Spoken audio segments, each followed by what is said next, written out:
Saika, welcome to the Lofty classes. आज जो हम लोग पॉलिटी के क्लास में संसद को ही आगे बढ़ाते हुए संसद की सदस्यता की समाप्ति को डिस्कस करेंगे। हमने ऑलरेडी संसद को स्टार्ट कर रखा है और उसमें हमने संसद की संरचना एवं संगठन को देख लिया था और उसकी अहर्ताएं यानी कि उसकी जो क्वालिफिकेशंस है उसे भी हमने देख रखा है। आज जो है आज की क्लास में हम उसके समाप्ति को देखेंगे कि आखिर कब जो है उसकी सदस्यता जो है वो समाप्त हो सकती है सांसद की। ठीक है, तो देखो आप, पहला नंबर तो है सदस्यता कब समाप्त हो सकती है, जब उसकी मृत्यु हो जाए। जब उस सदस्य की क्या हो जाए, मृत्यु हो जाए। यानी कि संसद के किसी सदस्य की अगर मृत्यु हो जाती है तो उसका सदस्यता क्या हो जाएगा, ऑटोमेटिकली जो है वो समाप्त होना ही है। ठीक है, दूसरा इसमें इंपॉर्टेंट बात हो जाता है कि वो कब समाप्त हो सकता है, तो अध्यक्ष, लोकसभा के अध्यक्ष या फिर राज्यसभा के सभापति को संबोधित त्यागपत्र के द्वारा।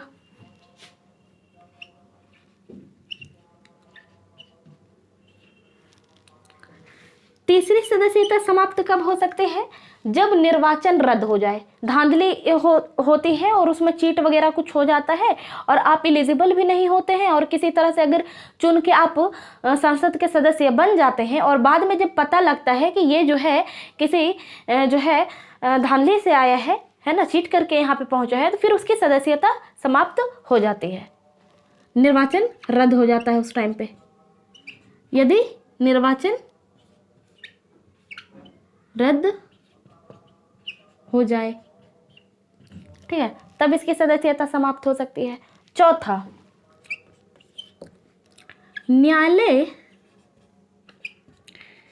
न्यायालय द्वारा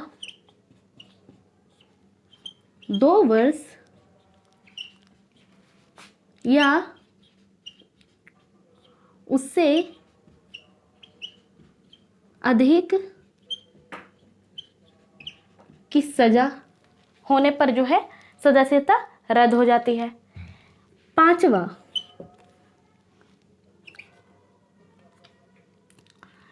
जो है, यदि जो है आर्टिकल 102 यानी कि अनुच्छेद 102 में वर्णित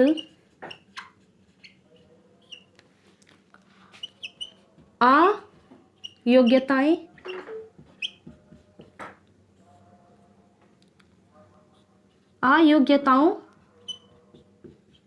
का शिकार हो जाए। देखो, यदि कोई सांसद जो है अनुच्छेद 102 में वर्णित अयोग्यताओं का शिकार हो जाता है, इसमें यह बताया गया है आर्टिकल 102 में कि इन कारणों से जो है वो अयोग्य माना जाएगा और वो सारी जो योग्यताएं इसमें जो मेंशन कर रखा है, अगर उसका शिकार हो जाता है कोई सांसद या कोई संसद के मेंबर, तो उसकी जो है योग्यता समाप्त हो जाएगी। ठीक है, छठा जो इम्पोर्टेंट रीजन हो जाता है कि यदि दल बदल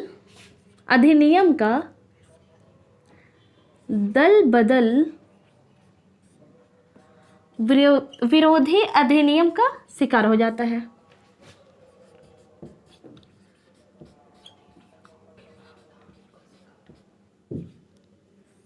अधिनियमों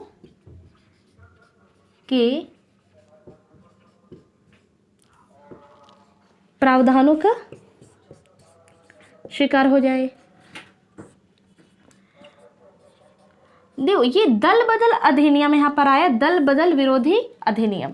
ठीक है, इसमें क्या क्या जो है प्रावधान किया गया है, क्या क्या रूल रेगुलेशन है, उन सब चीज़ों के कारण अगर उसका शिकार हो जाता है, इसके प्रावधानों का शिकार हो जाता है, इसमें जो रूल रेगुलेशन दे रखा है, तो भी जो है इसकी सदस्यता समाप्त हो जाएगी। अब हम बात कर लेते हैं कि आखिर इसमें वो कौन कौन से प्रावधान है, ये दल बदल विरोधी अधिनियम होता क्या है। तो इसको हम नेक्स्ट क्लास में इस पर पूरी चर्चा सिर्फ हम दल बदल विरोधी अधिनियम पर ही करेंगे, ठीक है। तो इसे हम अभी फिलहाल स्किप करते हैं और अगला पॉइंट देखते हैं। अगला पॉइंट ये है कि यदि कोई सांसद या कोई व्यक्ति, ठीक है, लिख के समझते हैं हम, यदि कोई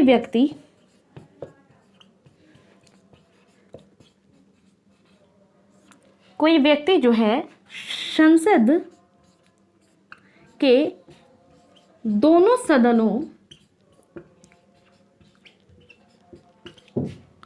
सदनों के लिए निर्वाचित हो जाए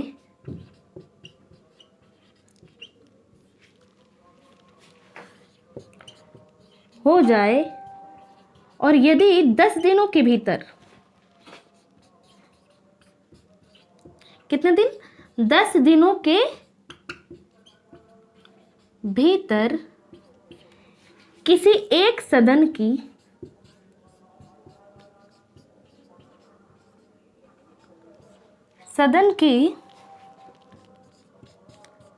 को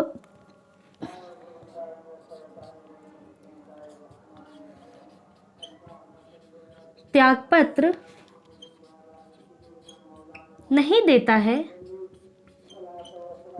तब ऐसे स्थिति में जो है वो जिसमें पहले निर्वाचित हुआ था, ऐसी स्थिति में तब जिस सदन में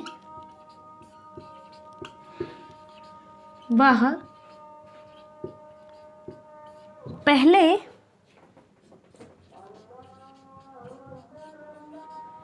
निर्वाचित हुआ था, उसकी सदस्यता क्या हो जाएगी,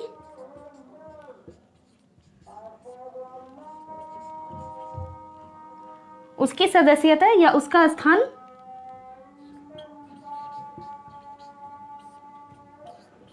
स्थान रिक्त हो जाएगा। और वो जो है, जो सेकंड नंबर पे जिसमें वो निर्वाचित होता है, उसका मेंबर वो बन जाएगा।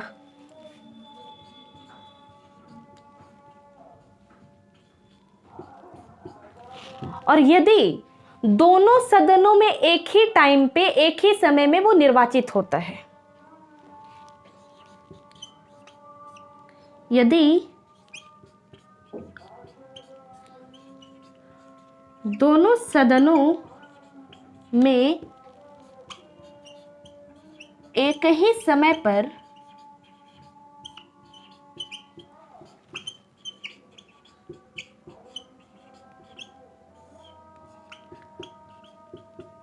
निर्वाचित होता है और किसी एक सदन में जो है वो त्यागपत्र नहीं देता है,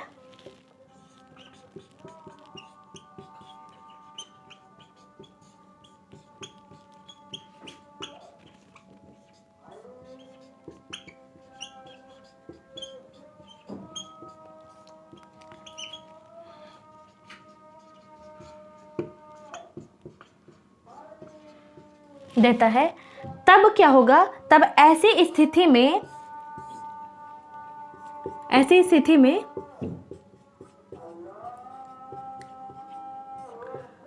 राज्यसभा में उसका स्थान रिक्त हो जाएगा।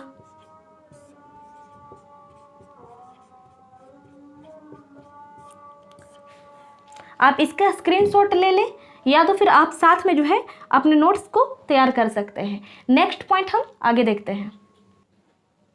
नेक्स्ट पॉइंट आपका है,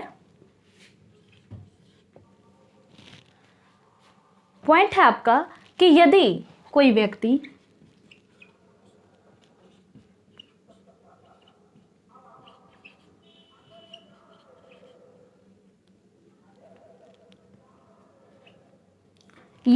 व्यक्ति लोकसभा के 2 सीटों पर क्या हो जाता है, निर्वाचित हो जाता है,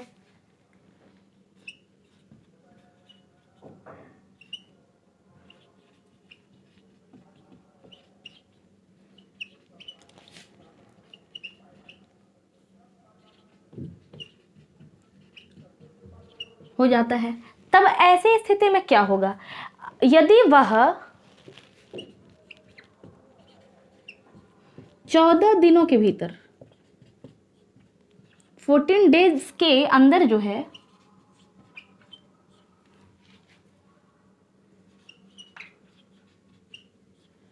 किसी एक सीट के लिए त्यागपत्र नहीं देता है तो ऐसी स्थिति में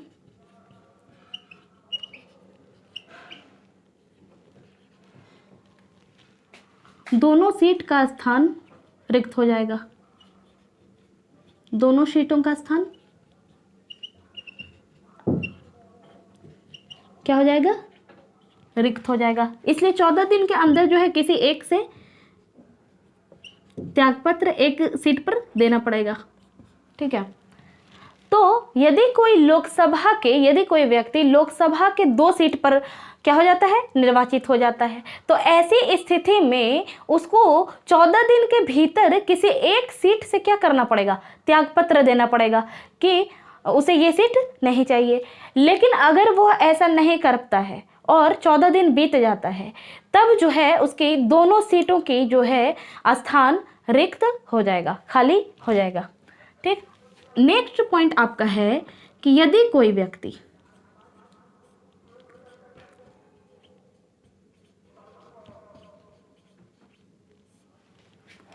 संसद के साथ साथ एवं विधानमंडल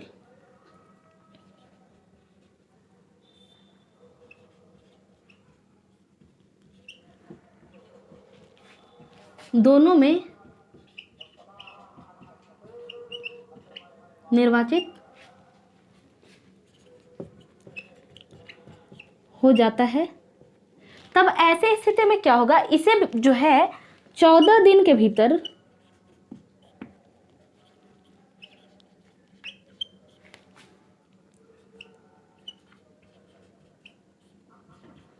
किसी एक के लिए त्यागपत्र देना होगा। यदि ऐसा नहीं होता है तब संसद में उस व्यक्ति का यानी उसका स्थान क्या हो जाएगा? रिक्त हो जाएगा। ठीक है। अगला और लास्ट पॉइंट कह सकते हैं, फिलहाल 10 ही पॉइंट को जानते हैं, और भी वैसे कुछ चीज़ें हैं जो आप लक्ष्मीकांत बुक पढ़ करके आप समझ सकते हैं चीज़ों को। तो आखिरी पॉइंट ये है कि यदि कोई सांसद यानी कि संसद के मेंबर, सांसद 60 डेज तक यानी 60 दिनों तक लगातार जो है संसद की बैठकों में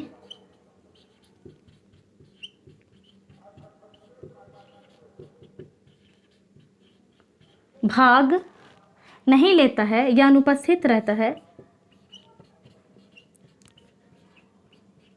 तब ऐसी स्थिति में जो है राज्यसभा के सभापति और लोकसभा के अध्यक्ष यानी अध्यक्ष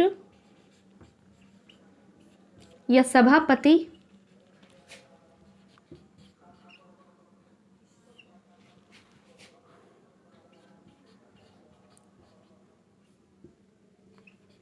संसद में उसका स्थान रिक्त घोषित कर सकता है।